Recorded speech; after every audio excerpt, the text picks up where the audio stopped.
I was a very curious child. I was obsessed with how things work. I'd come home and take the toolbox out of the cupboard and break everything. I realized that my engineering was only going so far and I wanted to help people with my engineering. And my time in India completely transformed my life. Washing by hand causes a lot of back pain, a lot of skin irritation, takes a lot of time, and it uses a lot of water.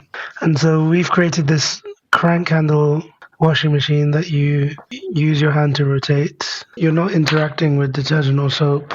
You're not doing that repetitive motion. Saves around 50% of water. So the washing machine project is registered as a community interest company here in the UK. We also have a charitable arm called the TWMP Foundation. One-off donations from everyday people giving what they can, whether it's a machine or 100 machines. Every little helps. Welcome to Mindful Businesses, presented by Sarani, and I'm your host, Vidya Iyer. In our podcast, we bring to you brands that are mindful in their practices and processes. A mindful business adopts and employs sustainable social, economic, and environmental practices. How do you keep a promise to a friend that you made thousands of miles away from home? Navjot Sawhney had taken a year sabbatical, quitting his job from the top design firm Dyson, and went to India as a volunteer with Engineers Without Borders to a small village in Tamil Nadu, designing cooking stoves. He saw firsthand the tough lives of the women who were overworked with domestic chores. He came back to London, but he did not forget the promise that he made his friend Divya to design her a hand-cranked washing machine. She spent about 2 hours a day washing her clothes. This machine would reduce the time to half an hour to 40 minutes.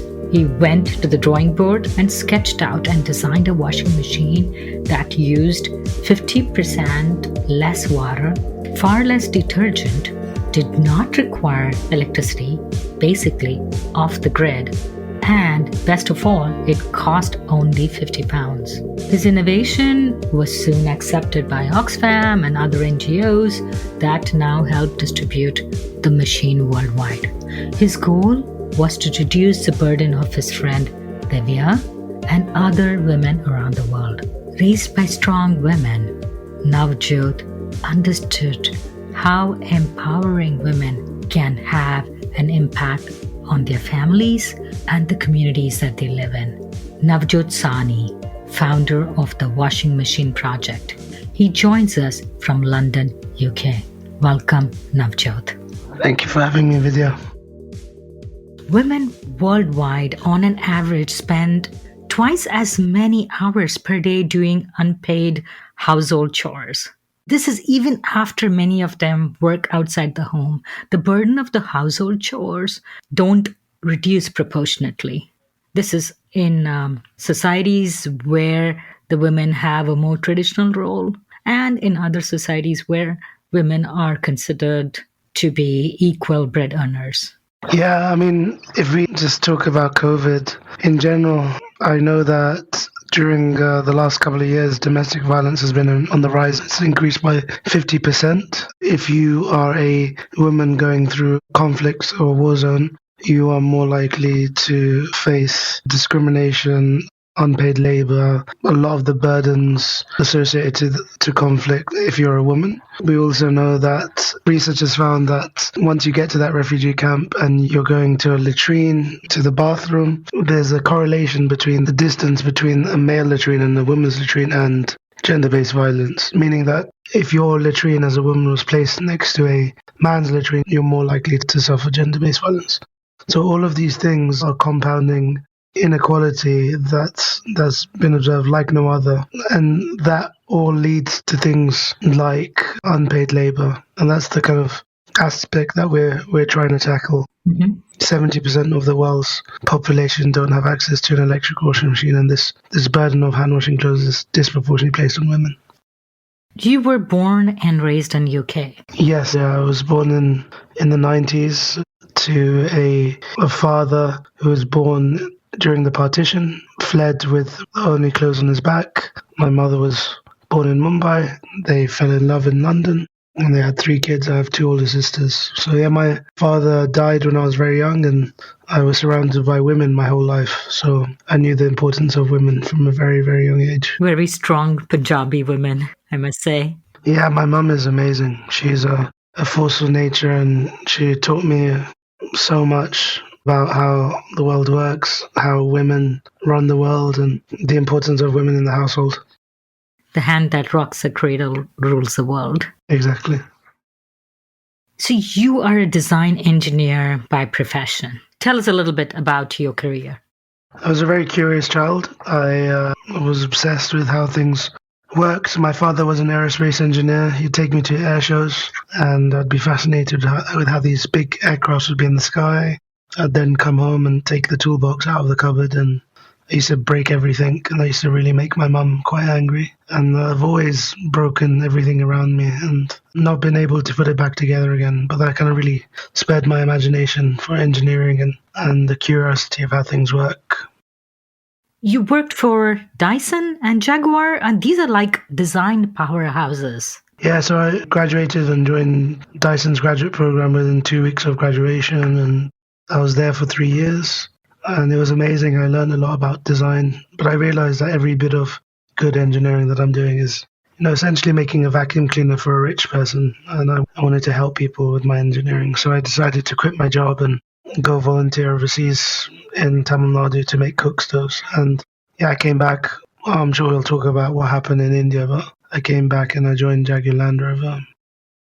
Talk about the Dyson, the design graduate program. What exactly is that?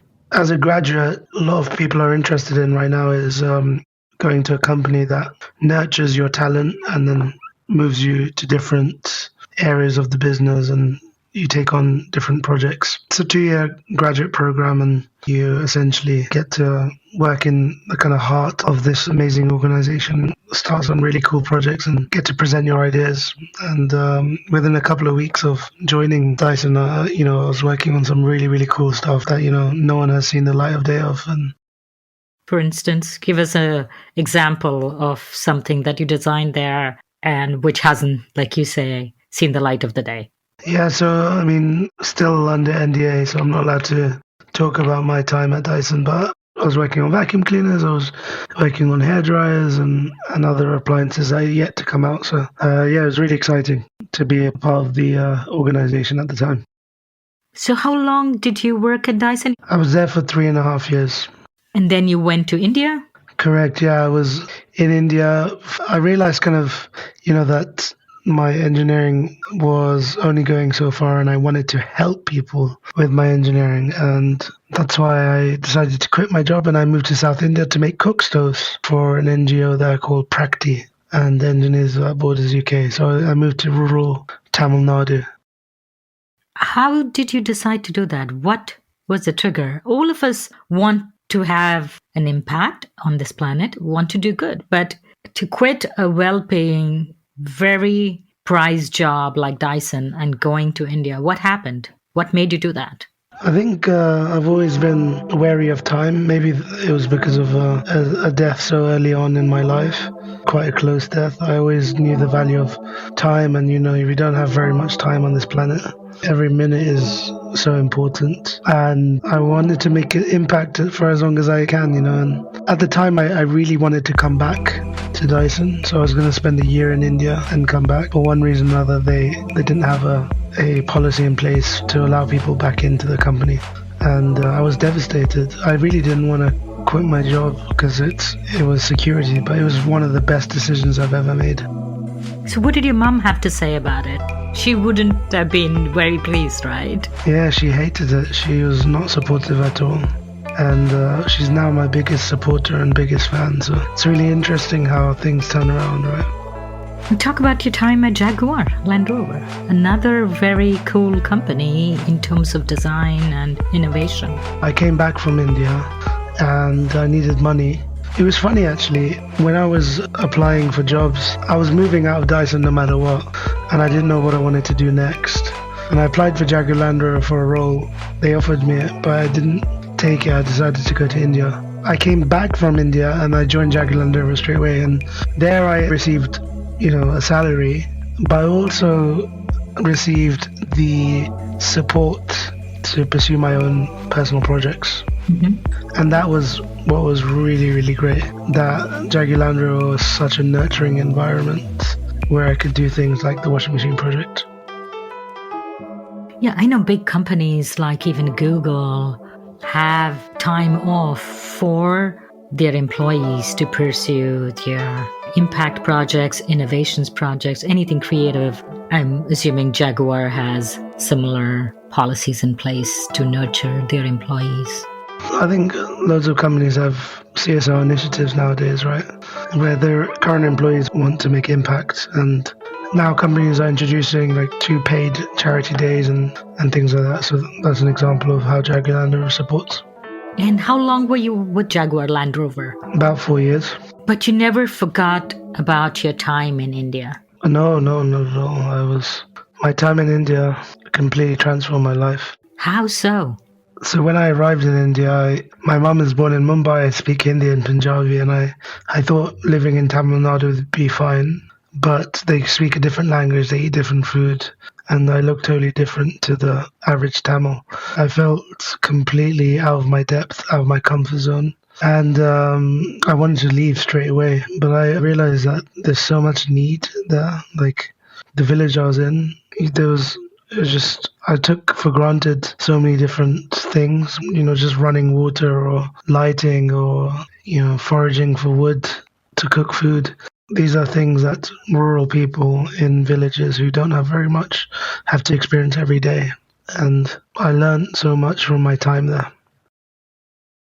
And Tamil Nadu is one of the more affluent states in India, and they speak Tamil, which is different than the Punjabi or Hindi that you speak. It's a different script. It's a non-Sanskrit derived language. So it was completely different than anything you had experienced in terms of food or even culture. Yeah, it was fascinating, and I learned so much. We were making cook stoves at the time. When I was there, we would have an idea on Monday, we would prototype the idea on a Tuesday, and on Wednesday we'd have this idea that we prototype in the field, testing with akkas, meaning sisters. By Thursday we'd get feedback on our design, and that kind of iteration you don't get from sitting in your house in London, I really found being in the heart of everything that happens really valuable, and I also found a lot of value in sitting in places where there was lots of problems, because I was really inspired to create solutions for these people. Fast forward now, post Jaguar. What happened? How did you end up starting the washing machine project? My next door neighbor, a lady called Divya, changed my life. This is in Tamil Nadu during your time in India? Correct, exactly. I was in Tamil Nadu, I was there for a year, making cook stoves, and I was living in rural villages. And I had a next door neighbor called Divya. She was a 30-something stay-at-home mum. She learnt English in high school, which she spoke perfectly, and she'd never used since because she never worked or never felt the need to use her English. She wanted to work, but just didn't have the time because she was either standing in line for water or foraging for wood to cook her food or hand washing her clothes. Every single moment of Divya's life was a burden of some sort. And we became very good friends, and I promised her a manual washing machine, and that was on the back of, seeing her wash her clothes for 20 hours a week on her hands and knees, back-breaking work, just incredibly burdensome activity. And I promised her a manual washing machine, and I started the washing machine project when I came back to the UK in 2018. So most of these women would probably go to the village well or to the neighborhood water pump to collect water, bring it back to their homes and wash it there, or go to the nearby stream to wash their clothes. Yeah, it varies from village to village, and access to water varies as well. And in the village I was staying in, you could get access to your house, but it would only be switched on once a day at 6 a.m. And you would have to store that water in a tank, and that would be your water for the day. I never used to wake up at 6 a.m. So I always used to find myself out of water and never have enough water. And I used to see women running around with pots and pans and anything that they get their hands on to store this water. So the water anxiety was quite prevalent and real. And for people who were hand washing clothes, that they'd have to either go to the river or spring or wash outside their house. Talk about your manual washing machine project inspired by your friend Divya. Describe it to us. The aspect of washing by hand causes a lot of back pain, a lot of skin irritation, takes a lot of time, and it uses a lot of water. So these are the three problems: back pain, joint pain, skin irritation, water use, and time. And so we've created this crank handle washing machine that you use your hand to rotate. It's manual, so it means no electricity, completely off the grid.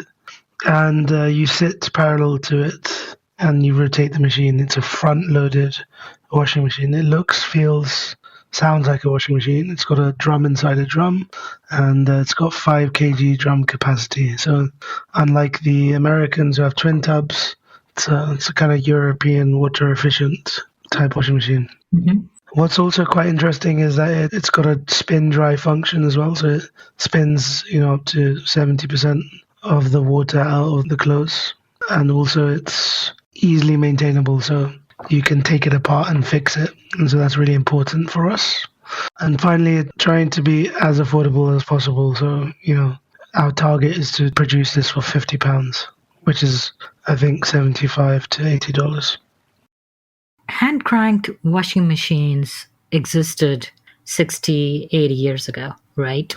Yeah, they did, yeah. And how did you innovate?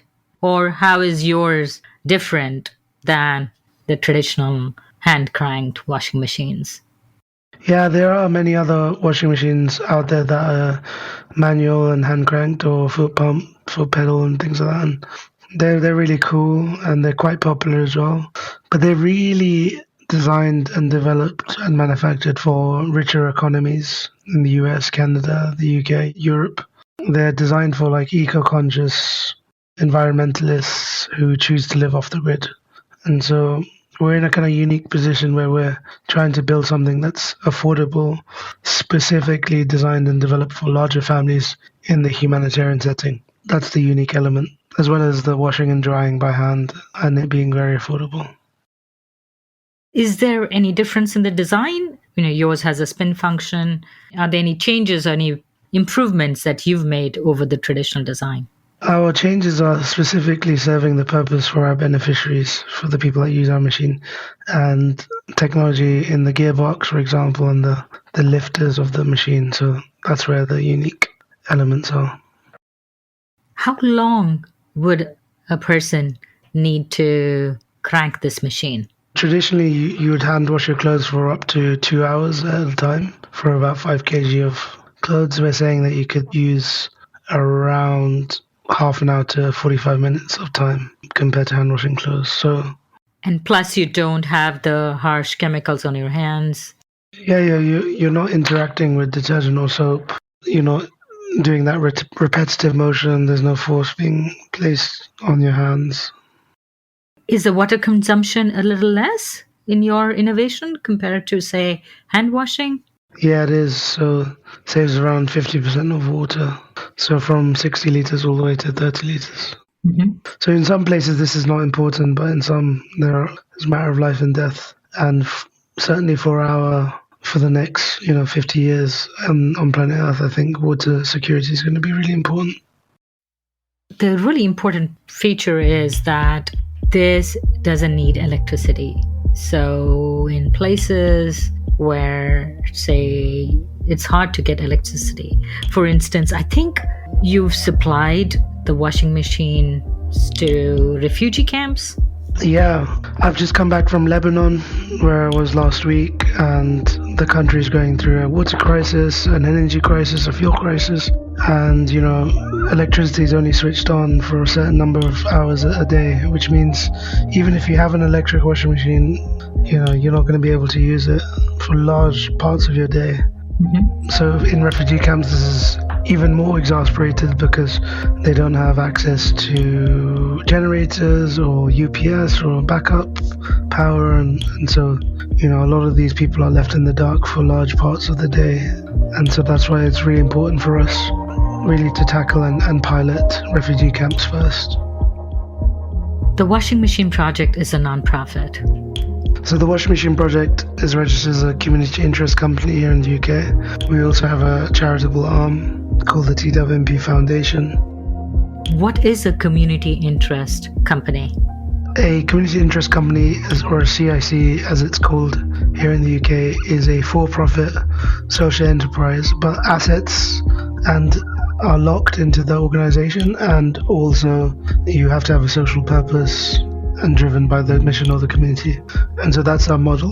The manual washing machines that we produce are extremely, extremely cheap.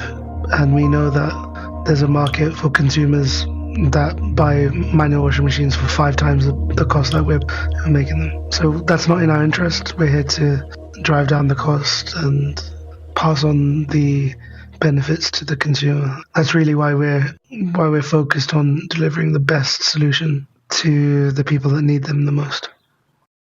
Your washing machine can be used for any kind of fabric. Yes, it can. And it was important to us to have that versatility in using any type of detergent or any type of fabric. So do you sell them? I know they're affordable, priced much lower than a similar washing machine. So do you sell them, or do you distribute them through your nonprofit arm, your foundation?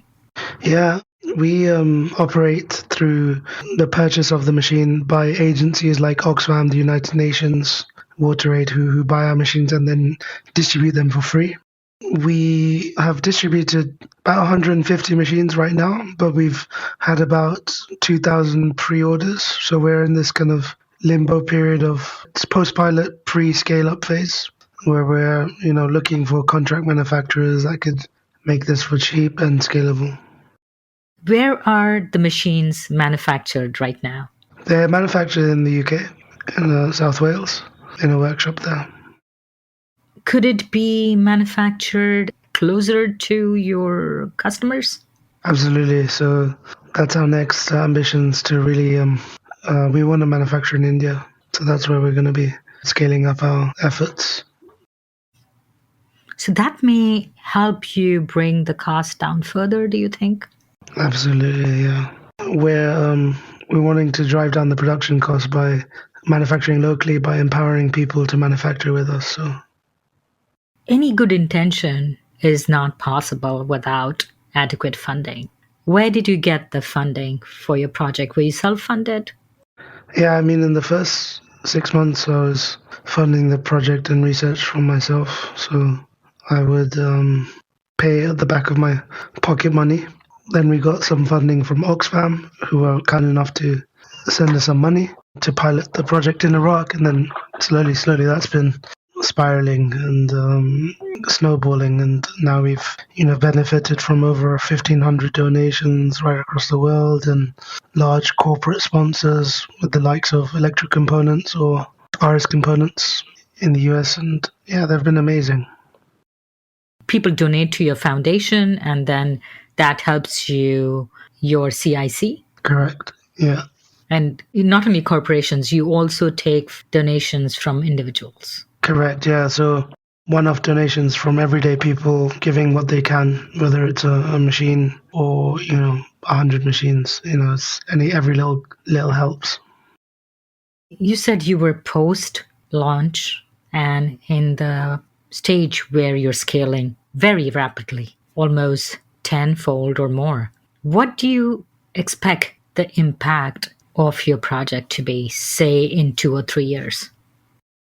We want to positively impact about 100,000 people over the next 2 years, save 1 million litres of water, and indirectly benefit even more and more people with the greater agency and dignity of clean clothes. In our podcast, we try to steer as much as possible away from faith and politics.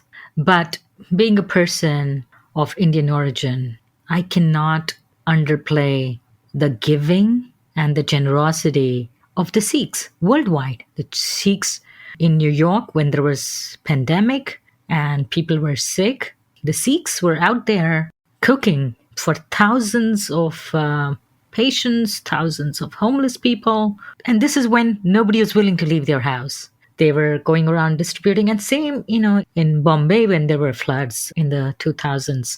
Nobody asked them. It's just they come out and they help in every way that it is possible. And all this, various communities give back, but they usually give back with the intention of increasing their fellowship in their temples or gurudwaras or churches or mosques. Why is the Sikh community so unique, just so giving? It's a pretty loaded question, huh? I'm not a spokesperson for the Sikh community, and I really can't attest for the general giving, but, Sikhs fundamentally believe in seva, which means selfless service, and that's how I've been brought up, and, that's what I want to continue to do whilst I'm on this earth of ours. What are the future projects? Maybe a solar-driven washing machine where people don't even have to crank the washing machine. Over the next 10 to 20 years, I want to become the Dyson of the humanitarian world. And I want to have a range of different products that have high impact and completely transform the lives of the end user. And so whether that's off-the-grid lighting or refrigeration or, something else. And, there are plans for washing machines that we produce that are semi-automatic and automatic as well in the future. So we'll see how it goes. Thank you so much, Nav, for coming on Mindful Businessing. Wishing you all the creativity and best in all the ventures that the washing machine project has for us. Thank you for having me, Vidya. Appreciate it. You're listening to Mindful Businesses, hosted and produced by Vidya Iyer. We would love to hear from you. Send us a voice note with your questions or comments to mindfulbusinessespodcast.com. If you're a creator of a mindful brand or would like to recommend a mindful brand to be featured on our show, send an email to info@mindfulbusinessespodcast.com. Subscribe, rate, and review us on Apple Podcasts. If you learned a thing or two from this episode, share it with one friend. We recorded this podcast in Philadelphia, Pennsylvania. Theme music composed by Tatum Gale. Our marketing assistant is Caitlin Milligan. Our advisors are Jim Stone and Anupama Pasricha. This is Vidya Iyer with Mindful Businesses.